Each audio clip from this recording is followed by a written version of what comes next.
Tell me what's going on here today. Okay, great. Well, today is our Des Moines' 3rd annual Peace Fair.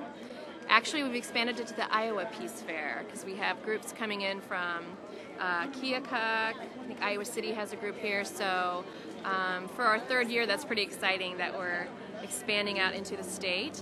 And this is in coordination with the Universal Day of Peace that the United Nations has, International Day of Peace, on this day, September 20th.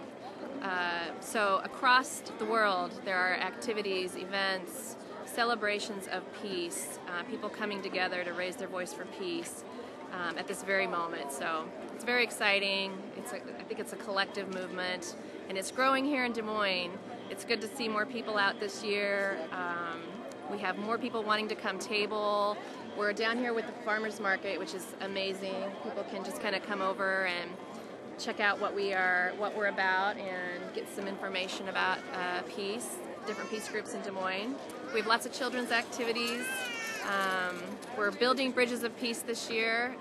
We like the Court Avenue site. We're hoping that more people come and can contribute, and we can lift our voice for peace. The tour decided in Milwaukee.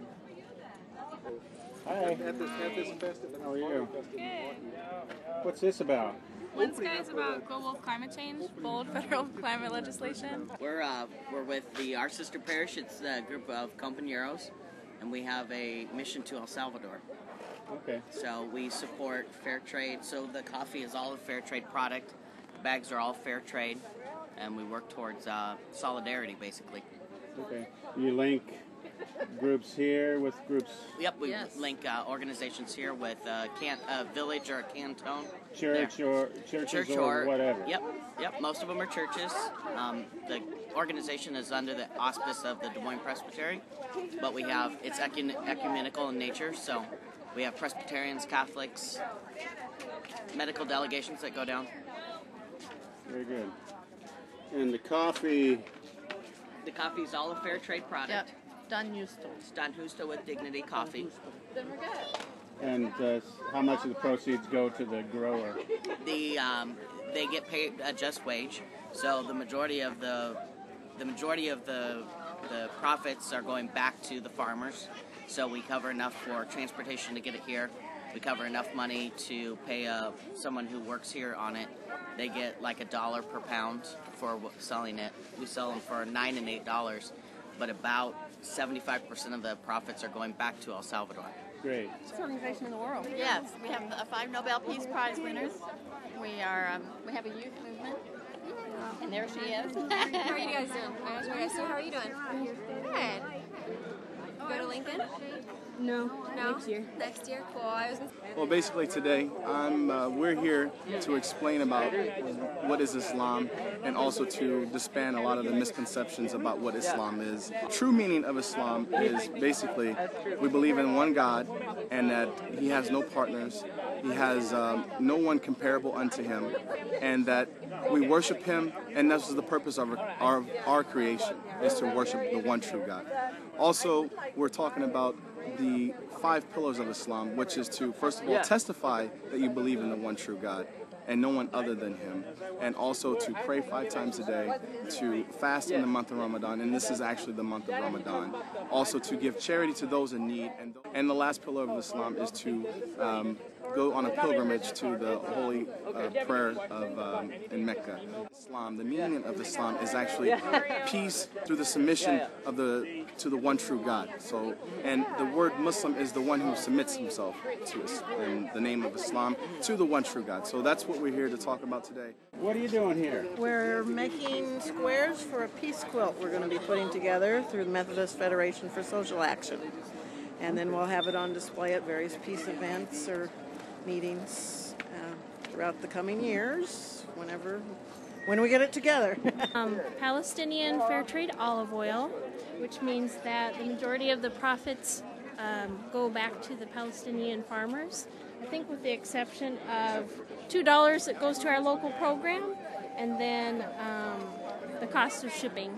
But the rest of the profits go back to the farmers, and it's just a great way to really, I mean, support their economy, support their agriculture, and in a way to support peace. Because when we're working on agriculture and our way of living,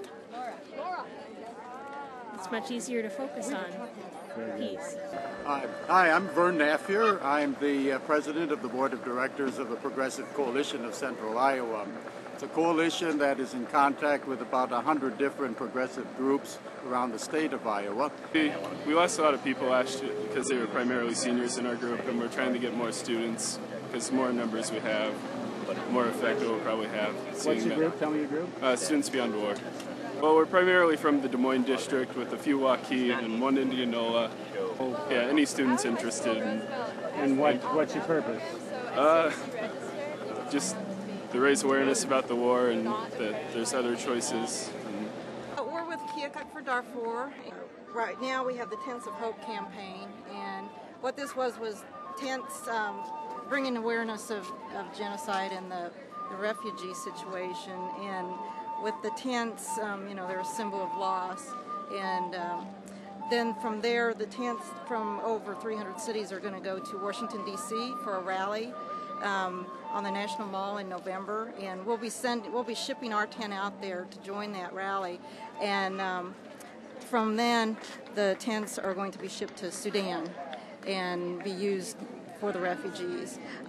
They would send them directly to Darfur, but the situation's too unstable right now. So for the meantime, they're going to send them to Sudan. Today we are kicking off the Million Doors for Peace here in Iowa, and what we're doing is going across the nation, knocking on the doors of people who are newly registered to vote or people that haven't voted very frequently in the past, and asking them to sign a petition to tell Congress that we want a date certain to bring our troops home from Iraq.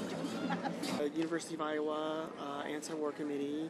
We're a community and a campus-based group in Iowa City. Yeah, so IVW's platform is based on 3 tenets. One is full and unconditional withdrawal of U.S. troops from Iraq and Afghanistan. The second one is veterans' health care and benefits for veterans regardless of discharge status. And what difference that makes is many people who resist fighting in this war, these two wars, are often pressured by the military bureaucracy and pushed into getting a dishonorable discharge or an other than honorable discharge for their resistance, which means they're not eligible for VA health care. They're not eligible for the GI Bill. If they say, I'm not, as a matter of conscience, going to fight this anymore, they shouldn't be oppressed within the military for that view. And not only that within, but when they get out as well. And then the third one is reparations for the Iraqi people.